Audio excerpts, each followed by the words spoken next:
L'amour de soi n'a rien à voir avec le narcissisme. L'amour de soi, ce n'est pas de passer ton temps à vous admirer que vous êtes le meilleur au monde. Par contre, quand vous disiez des choses positives sur vous, ainsi vous éliminez toute critique non constructive. Croyez sur vous, mais sans aucune comparaison avec les autres. Vous aimez-vous sans que vous mettre des conditions. Respectez-vous et apportez de l'amour du mieux que vous pouvez. Parce que avant que ce soit d'autres, c'est bien avec vous-même que vous passez votre vie 24 sur 24, 7 jours sur 7. Une petite citation de Charlie Chaplin sur l'amour de soi. Le jour où je me suis aimé pour de vrai, j'ai commencé à me libérer de ce qui ne m'était pas bénéfique. Les personnes, les situations, tout ce qui baissait mon énergie. Au début, ma raison appelait ça de l'égoïsme. Aujourd'hui, je sais que ça s'appelle l'amour propre. Chapitre 1. Complémente-toi et acceptez la complémentation. Vous n'êtes pas parfait, mais bien personne ne l'est. Chaque chose, vous allez réussir est un bon point pour vous. Même si ce n'est pas parfait, vous avez fait l'effort et aussi votre mieux. Donc c'est positif. Si vous regardez dans un miroir et vous trouvez votre nez trop gros ou trop fin, il n'est pas si moche que ça. Par contre, lorsque vous regardez un défaut physique chez une autre personne et que vous ne trouvez pas cela gênant, dites-vous que vos défauts physiques, c'est pareil et ce n'est pas gênant et qui vous en fait une montagne pour rien.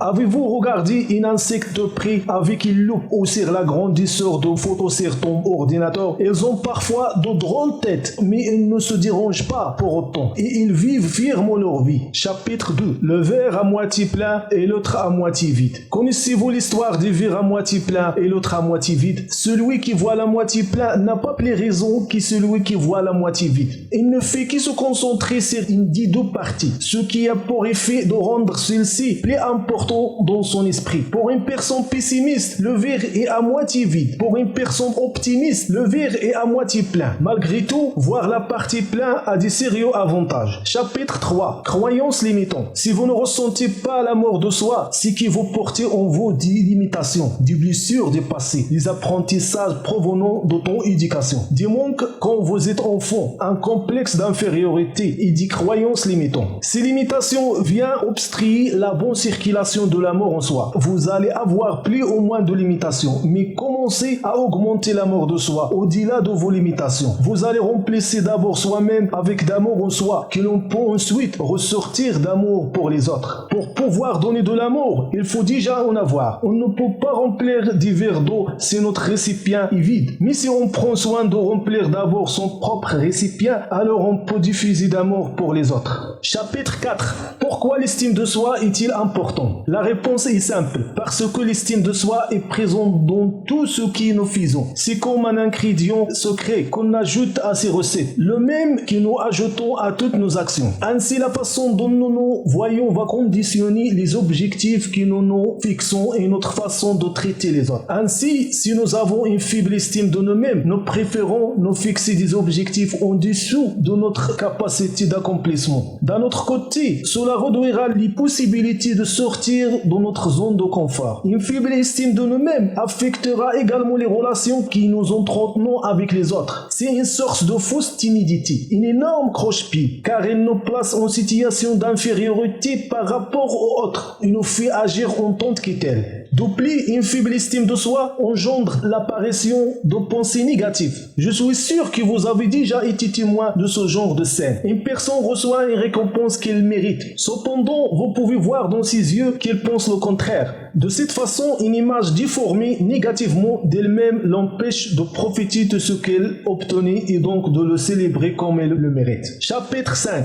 Notre image est celle des autres. Il existe dans notre esprit un monde parallèle d'images. En suivant ce fil, nous avons vu une image très particulière de notre estime de nous-mêmes. Ce reflet ne nous donne pas simplement une idée de qui nous sommes, mais également de qui nous sommes face aux autres, car ce sont précisément nos amis, nos proches et nos ennemis qui conditionnent l'angle sur lequel nous nous regardons dans le miroir. Donner de l'importance aux opinions des autres est le dernier facteur pour avoir une bonne estime de soi. Ainsi, choisir et peser l'importance de la vie extérieure vous permettra de construire une estime de de soi aux racines fortes et des bases solides. Chapitre 6. L'amour de soi et l'approbation de l'autre. Le manque de l'amour de soi est un concept qui entraînera une peur du regard et des critiques des autres. C'est un format de notre ego. Et la seule façon de nous convaincre sera de nous mettre sans cesse en captant l'attention des autres. Et le but est bien sûr d'obtenir leur approbation, qui sera pour nous la confirmation de la vision que nous avons de nous-mêmes. Je pense qu'un véritable amour de soi doit être beaucoup plus objectif et raisonnable et n'a pas besoin de se mesurer ou d'être confronté à une quelconque approbation. Si vous voulez arriver à vous aimer et gagner l'estime de soi, commence par vous accepter tel que vous êtes. Commencez par réussir des objectifs qui vous fixerez. Mais attention, choisissez des petits défis et petit à petit, votre façon de vous regarder changerait. Concentrez-vous sur le chemin et oubliez la destination finale. À force de se concentrer sur le résultat, on finit par devenir impatient et l'on perd ses moyens. On commence à faire n'importe quoi. Ceci n'amène à rien et l'on a l'impression d'échouer. Pour changer son estime de soi, il faut s'armer de patience. Ce n'est pas facile. Il faut être souple et accepter la vie telle qu'elle est. Chapitre 7. Quelques idées pour augmenter l'amour de soi. Voici des pistes qui vous aident pour augmenter l'amour de soi. 1.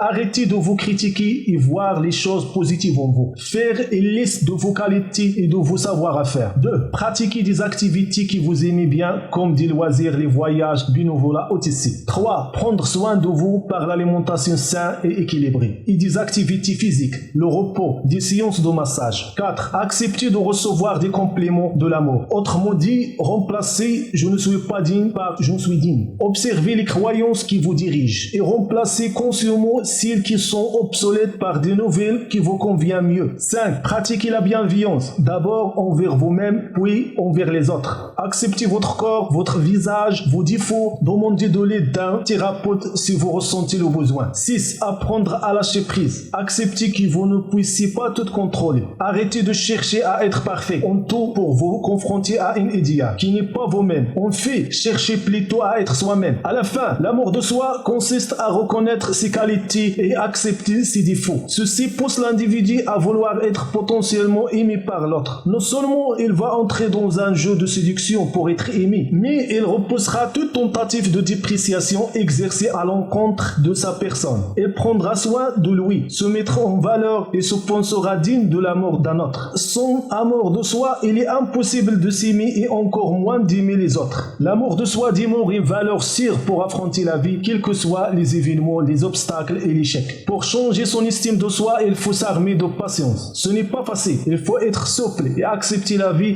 telle qu'elle est. Ne cherchez pas le bonheur absolu. Il est endormi dans vos rêves. Vous n'arrêtez pas de vivre votre vie. Ne vous attendrez pas. C'est à vous d'attraper. Votre chance qui vous appartient et ton bonheur aussi. On finit par une autre citation de Charlie Chaplin. Le jour où je me suis aimé pour de vrai, j'ai compris qu'en toutes circonstances, j'étais à la bonne place, au bon moment. Et alors, j'ai pu m'en détendre. Aujourd'hui, je sais que ça s'appelle l'estime de soi.